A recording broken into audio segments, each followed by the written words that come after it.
nggak wajar, ingat itu bukan dari rohku. Ingat itu umatku, umat Tuhan. Katakan amin. Nah, sekarang kita ngerti. Oh iya, berarti ada yang namanya roh ketakutan. Bagaimana kalau dia datang? Dikatakan di sini, kamu harus kuasai diri, jadi tenang supaya bisa berdoa. Jadi yang pertama, kalahkan roh ketakutan dengan doa.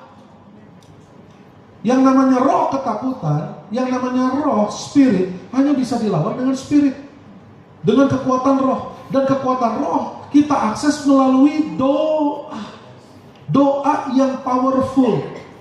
Tapi doa baru powerful kalau doa itu dinyatakan dalam hati yang tenang. Dan hati yang tenang datang dari penguasaan diri. Jadi lihat stepnya saudara. Tuhan pengen kita belajar melatih diri, menguasai diri. Karena hasil dari menguasai diri, kita akan jadi tenang.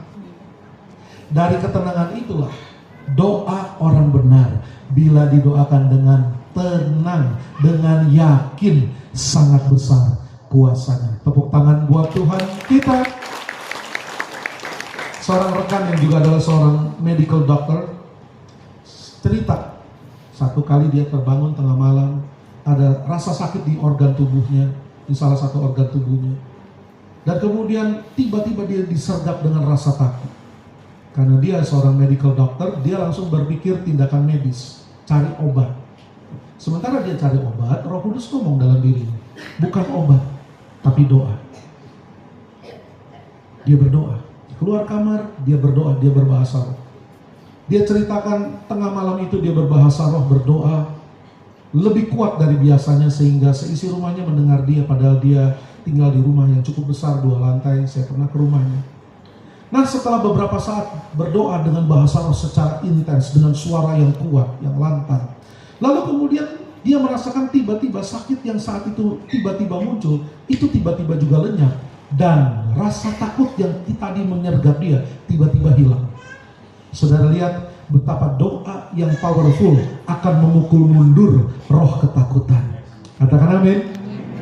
Pak, bagaimana kalau ketakutannya bukan dari roh? Tadi kan ketakutan bukan hanya hal yang dari spirit, tapi juga bisa dari secara psikis. Sama.